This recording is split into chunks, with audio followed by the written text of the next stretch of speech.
بغندر فشر فسچولا ناسور ایک ایسی بیماری ہے جو بواسیر سے ملتی جلتی ہے،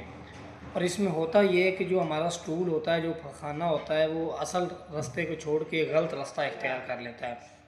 جس کی وجہ سے وہاں پہ زخم بن جاتا ہے، اور یہ زخم اس طرح کا ہوتا ہے کہ اس کی جڑ ہوتی ہے، ایک روٹ ہوتی ہے، اندر تک پینیٹریٹ ہوتی ہے۔ اس لیے یہ عام کسی مرہم سے یا عام کسی میڈیسن سے جان نہیں چھوڑتا۔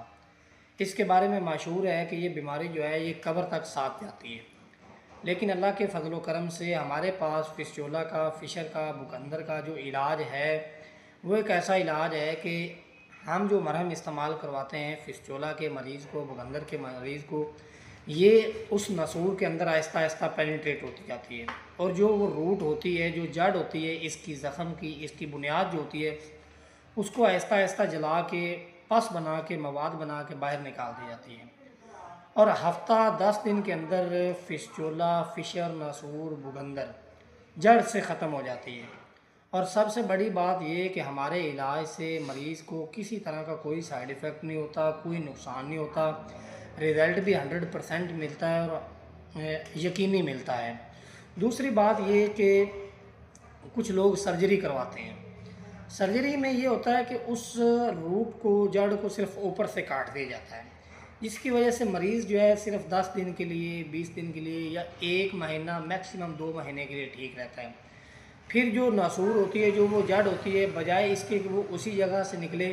وہ وہاں سے بھی نکلتی ہے، اور 1-2 نئے پوائنٹ سے، مختلف پوائنٹ سے آتی ہے۔ بواسیر میں اور بغندر میں فرق یہ ہوتا ہے کہ جو بواسیر ہوتی ہے اس میں جو لارج انٹسٹائن ہوتی ہے وہ اندر سے باہر آ کے اس کا منہ بن جاتا ہے، اور وہاں پہ جو ہے نا وہ ایک موقع بن جاتا ہے، یعنی کہ یہ بالکل سوراخ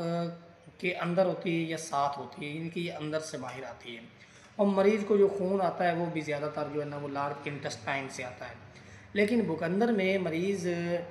جو ہے نا وہ تقریباً انس کے فاصلے سے، تقریباً یعنی کہ جو مقد کا جو سوراخ ہوتا ہے اس سے 1-1.5 انچ کے فاصلے پہ ناسور ہوتی ہے، زخم ہوتا ہے، اس کو ہم بکندر، اور بکندر کی ابتدائی سٹیج کو فشر بولا جاتا ہے، ٹھیک ہے، اور جب یہ بہت زیادہ بڑھ جاتا ہے تو اس کو فسچولا بولا جاتا ہے، جب یہ بڑھ کے نیچے لٹک جاتا ہے تو اس کو کمپلیکس فسچولا بولا جاتا ہے۔ یہ بیسیکلی ایک ہی بیماری ہے، صرف یہ بواسیر سے مختلف ہے۔ اگر آپ ساری زندگی بواسیر کا علاج کرواتے رہیں گے، ہوگا آپ کو فسچولا تو آپ کو آرام نہیں آئے گا۔ اس لیے پہلے نمبر پہ تشخیص ضروری ہے، دوسرے نمبر پہ صحیح طریقہ علاج ضروری ہے۔ تو جس بھی بندے کو، مرد و خواتین میں فسچولا کا مسئلہ ہو، چاہے 100 سالہ پرانا بھی کیوں نہ ہو، 20 سے 25 دن کے علاج